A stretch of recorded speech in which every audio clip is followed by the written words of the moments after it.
ኪንገለታ ኢየሱስ ኪንገለታ ስሜ ፍቅሬ ኃይሌ ሳንኩሮ ነው።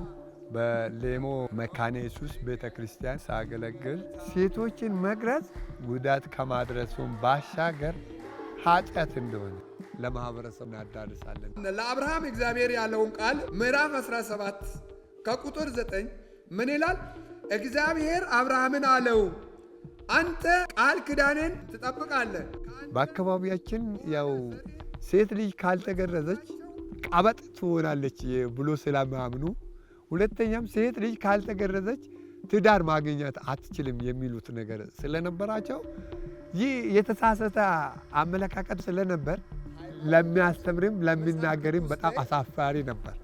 አብርሃም ያለው ስለ ወንድ ልጅ ነው እንጂ ሴት ልጅ እንድትገረዝ የሚል ነገር ስለሌለ 8 ልጆች ናቸው ያሉ፣ 5ቱ ሴቶች ናቸው። ከ5ቱ ግንዛቤን ከማግኘት በፊት 3ቱን አስገርዣዋለሁ። አይደለም እንዴ? ስለዚህ ምን ለማለት ፈልጌ ነው? ለራሳችሁ እግዚአብሔር አሳልፎ የሰጠውን ማንነታችሁን ጠብቁ። ሴቶችና ሕፃናት ቢሮ ስልጠና ሲሰጡን ስለተገነዘብ 2 ያልተገረዙ ልጆች አሉኝ። ሰው ሙሉ የሚሆነው ሙሉ ነገሩ ሲኖር ነው። ስለዚህ እነዚህ ፈጣኞች ናቸው። በቃ ለውጦቹን እያየው ስለሆነ የድል ነገር ይሰማኛል።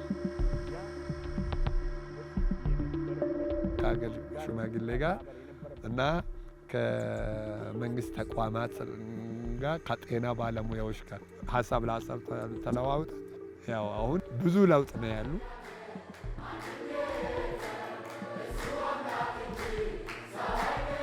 ትውልድን የእግዚአብሔር ትእዛዝ ካልሆነው ነገር ትእዛዝ አለመሆኑን አውቆ እንዲወጡ ስላረኩኝ ትልቅ ደስታ ይሰማል።